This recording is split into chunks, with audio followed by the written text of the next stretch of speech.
You make 1,000 decisions for your children as a parent from the day they are born or from the day you get pregnant.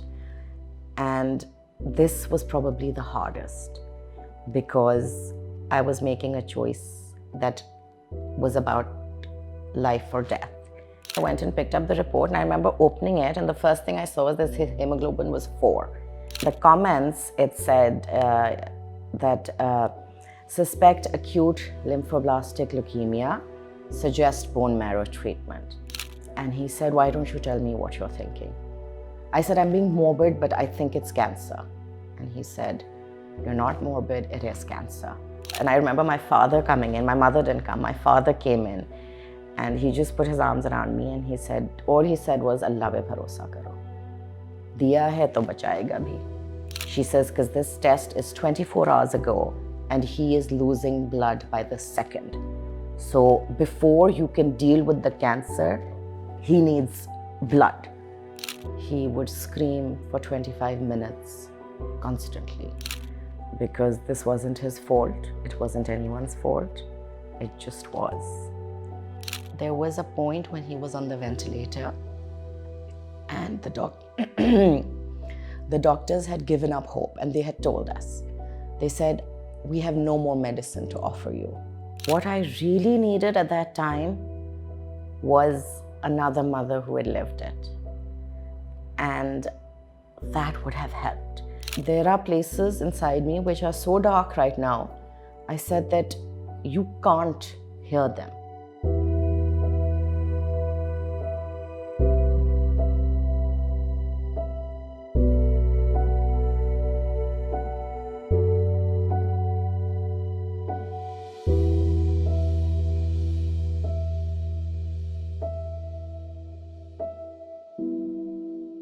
So my son was 3, my eldest, Aurangzeb, he was diagnosed when he was 3, and I was 27 at the time. So I was quite young as well. And my daughter was 3 months shy of her 2nd birthday. So I had 2 kids under 3 at that point.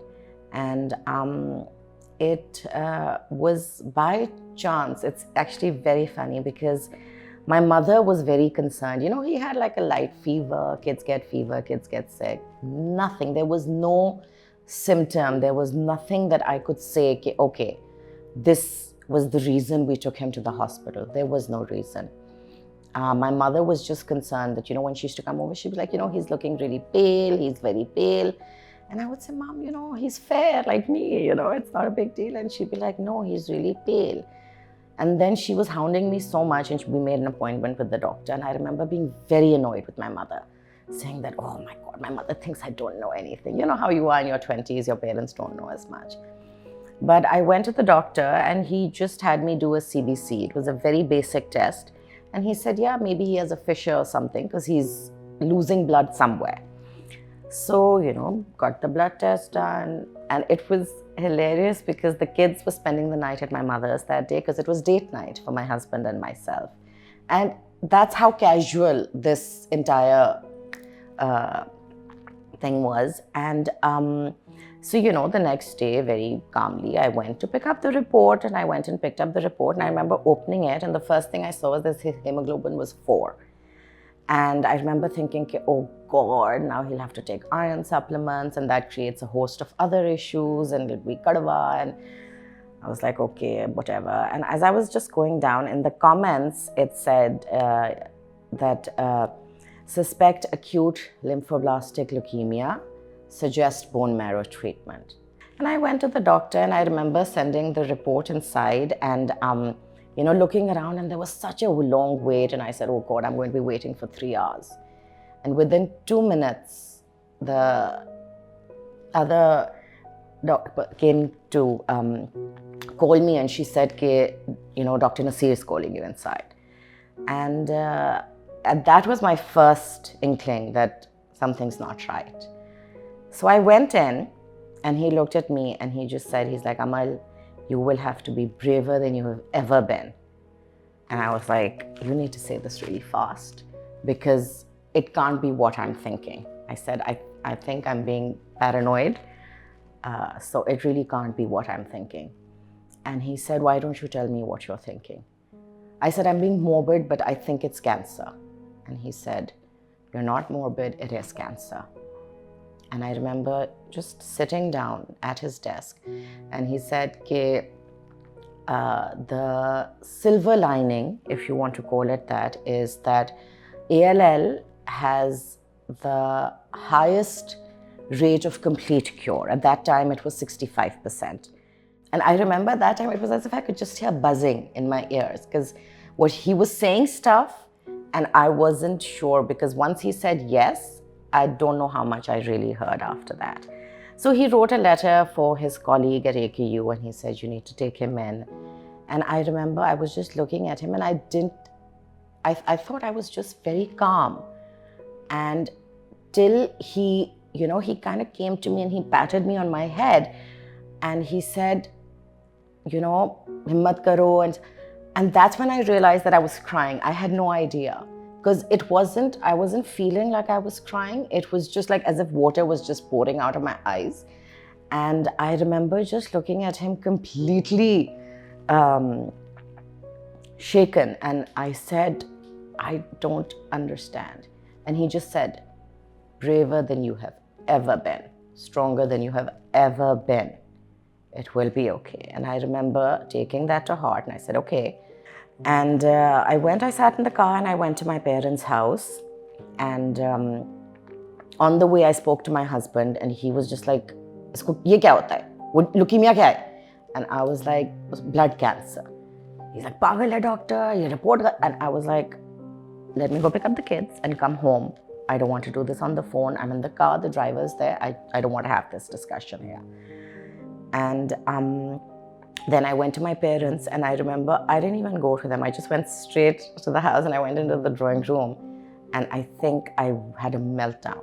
Like, it was short, and I remember my father coming in. My mother didn't come. My father came in, and he just put his arms around me, and all he said was, Allah pe bharosa karo.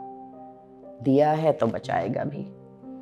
And I remember I sucked it all in. I went and washed my face, because, I didn't want to cry in front of my children. And, we packed up the kids, and I got into the car, and I saw that my sister, I have an older sister, she's 6 years older than me. And she just packed a bag and dumped it in my car. And I was like, what? She said, I'm with you, whatever. And I was like, okay. And then I was on my way, and I called my brother in America. My bhabhi picked up the phone, and she just said, we will fix this. And she spoke to a friend of hers who is one of the top leukemia specialists in pediatric oncology, Dr. Aziza Shad. And Dr. Aziza then called and spoke to me, and she heard the Aurangzeb's blood reports, and she says, okay, you know what? She says, the first thing you have to do is get him to the hospital, because he needs a transfusion. She says, because this test is 24 hours ago, and he is losing blood by the second. So before you can deal with the cancer, he needs blood. And, so we went in. Itne mein, my father-in-law was halfway to the village. He came back. My mother-in-law was elsewhere. She came, so everybody was just converging. And we went to AKU with him. And, I remember the nurses in the ER. Some things are so clear. It's hilarious. But the nurses in the ER were like, "Aap bahar jaye, hum inka cannula lagayenge." I was like, "Aap mujhe nikal ke dikha dein." And they were like, "Nahi, wo mothers upset ho jati hain." Maine kaha nahi. Maine kaha, "Aur na main upset hongi, aur na mera beta upset hoga." And I remember holding his face very tight, and I was like, "You are not going to cry, and you are not going to scream." And he was 3. He did not make a sound while they put the cannula in. And I knew at that point that between the two of us, we could fix it, and we would do this. So by then, when they did the blood test, in 24 hours, his hemoglobin had dropped from 4 to 1. It was a difficult journey, especially the first year. The first year is extremely hard because the cure is worse than the disease. So chemo is excruciating, and it burns, especially when it goes through the peripheral veins. Jab aapko cannula ke through, when they give you chemo, it is excruciating. And he would scream for those, it would take about 25 minutes. He would scream for 25 minutes constantly. And he would apologize to me, to God, to whoever, like that's it. He would just keep saying, I'm so sorry. And I think that was the worst part, because this wasn't his fault. It wasn't anyone's fault. It just was.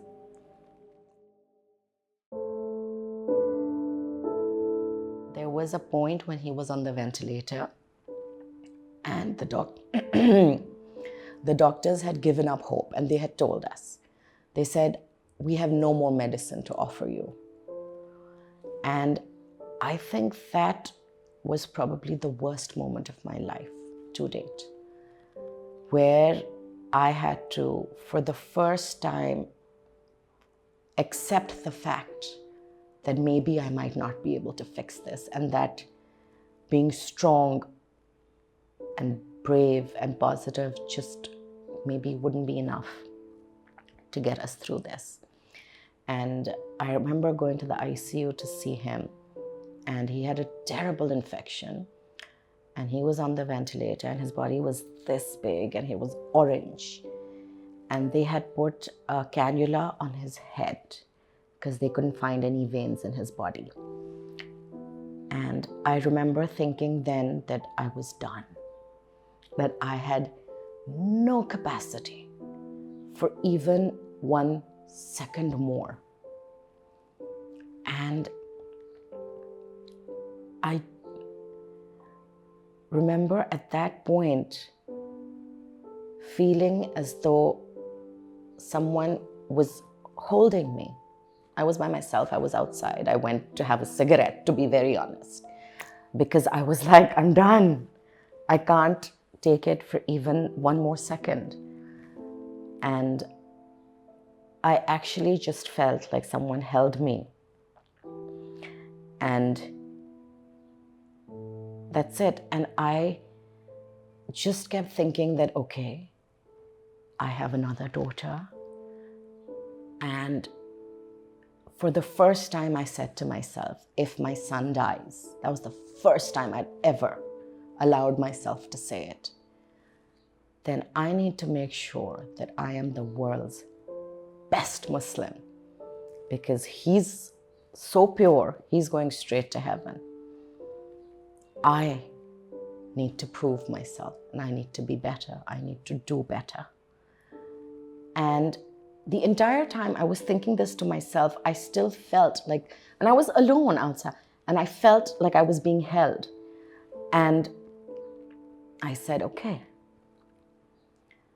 that was my hope, that if he dies, then there is a reason for that too. And I have to accept it. And I need to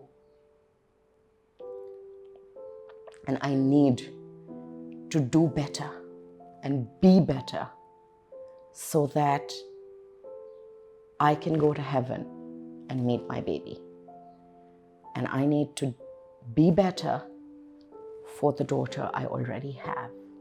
And at that time, and I felt at all times, I would feel like I'm being ripped in two, because I had 2 babies, and it felt like there wasn't enough of me to go around. And so every day, whether I would whether we were in hospital and I would look in the mirror, every morning as I brushed my teeth, I would just tell myself, brave and strong. That is what got me through it. Because I would just remind myself that, you know what? He could die. And that is not a punishment for me. And this test is not one that he has designed for me to fail. He wants me to pass. He's testing my faith. He's not testing my child. It's not Aurangzeb's test. It is my test, Ali's test, our family's test, but most of all, he is testing me to see, do I trust him enough to believe that whatever happens, there is a reason for that. What I really needed at that time was another mother who had lived it. And that would have helped. But a lot of my information came from books, from research. I did a lot of research. I still have like a carton full of my binders and my information. And I had this amazing book, which is written for parents of children with leukemia by a parent of, it's a book by Nancy Keene, Childhood Leukemia.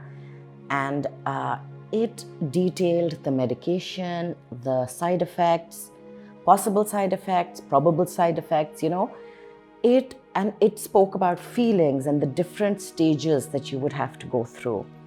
And since it was written by a parent, that was very comforting. So that book was like my text. It was my Bible. It was my everything at that time. I wish there was a mother's support group at that time. I really do. But at that time, therapy was taboo, let alone having the thought of having a support group or anything. And because I remember a year after his treatment, I said I want to go for therapy, and I was trying to find out and stuff. And I remember everybody going up in arms. ये क्या चीज़ है, हमसे बात करो, talk to us. And actually one day I remember I turned around and I said, you can't hear what I have to say. I said, you will not be able to bear it. I said, there are places inside me which are so dark right now. I said that you can't hear them. A lot of people initially, when Aurangzeb was diagnosed, were that, अच्छा सबको नहीं बताओ, कोई ज़रूरत नहीं है किसी को. And I would just be like, no, I will tell everyone. And luckily for me, my parents, yes, they were also very supportive, and they were like, कोई छुपाने की क्या बात है? And even my in-laws, usually that's where, your parents do tend to be supportive. My in-laws were very supportive, very. So they were just like, absolutely. And I remember when someone had said this to me, and I turned and I said, इसका कोई कसूर नहीं है, इसे cancer है, STD नहीं है कि कोई उसने कुछ जाके गलती की है जिसकी सजा उसको मिल रही है. मैंने कहा मैं क्यों नहीं बताऊं. And I would just tell people, and I would say, each of you tell more people. So I was really blessed. Aurangzeb has been prayed for in multiple religions. There have been havans kept for him. There are these family friends of ours, my Bhabhi's very close friend, her daughters kept vrats for him, for Bhai Dooj or whatever it is, for Raksha Bandhan, I don't know. But they prayed for him as a brother in mandir, synagogue, churches, you name it, that religion, whether it is Christians, Parsis, Muslims, Hindus, Sikhs, everyone has prayed for him. And I don't know, हमें नहीं पता होता किसकी कबूल होती है, क्या वक्त कबूलियत का होता है. दुआ दुआ होती है, and दुआ अल्लाह को जाती है, जिसकी भी ज़बान से जाए. So I will also take this moment to be supremely grateful and to thank every single person in this world who has prayed for Ori, or who has even prayed into the ghaib and just said कि अगर कोई बीमार है बच्चा, उसको शिफा अता फरमा. Even for that I'm so grateful, क्योंकि क्या पता उस इंसान की दुआ थी जिसकी वजह से आज मेरा बेटा चल रहा है.